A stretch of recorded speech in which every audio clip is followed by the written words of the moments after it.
వాళ్ళని వీళ్ళు తగలబెట్టేశారు. ఒక బోగీని అటు ఇటు మూసేసి డోర్లన్నీ క్లోజ్ చేసి లోపలికి పెట్రోల్ పోసి తగలబెట్టారు. పట్టపగలి జరిగింది. ఇది ఒక్కసారి షాక్ అయ్యారు చుట్టూతో ఉన్న హిందువులందరూ. ఏంటి ఏంటి ఏంటి అని అడుగుతున్నారు.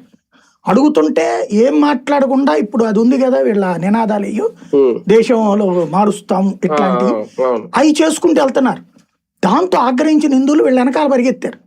ఏంద్రా మీ నినాదాలు ఏంది, మీరు తగలబెట్టడం ఏంటి హిందువుల్ని, ఇక్కడ కూర్చుని నినాదాలు ఏంటి అని చెప్పేసేసి నారాయణ తక్బీర్ ఇట్లాంటిది ఏదో అంటారు కదా, దేశం మొత్తం మార్చేసి ఇలాంటి నినాదాలు చేసుకుంటూ వెళ్తుంటే వాళ్ళు వెనకాల పడ్డారు.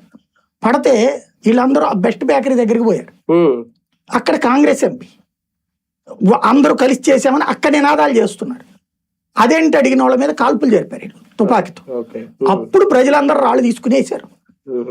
300 మంది హిందువులు చచ్చిపోయాక వచ్చిన కోపం 700 మంది ముస్లింలకి ఇన్సిడెంట్ జరిగింది. ఆ తర్వాత ఈ రోజు వరకు గుజరాత్ లో మత కలహాలు జరగలేదే.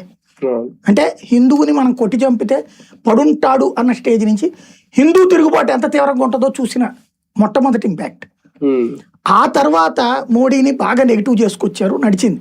ఈవెన్ అమెరికా వాళ్ళ చేత కూడా ఇదంతా. తర్వాత మోడీ ఏం చేశాడంటే సీన్ అర్థం చేసుకున్నాడు. మనం మీడియాని మేనేజ్ చేయలేం, మీడియాని కొనలేం, మీడియాని మేనేజ్ చేయలేం, ఎందుకంటే వాళ్ళ బ్యాచ్ ఉన్నారు కాబట్టి. అప్పుడే పుట్టుకొచ్చిన సోషల్ మీడియా ఎంచుకున్నాడు, ఫేస్బుక్, ట్విట్టర్. ఇది నేరుగా రీచ్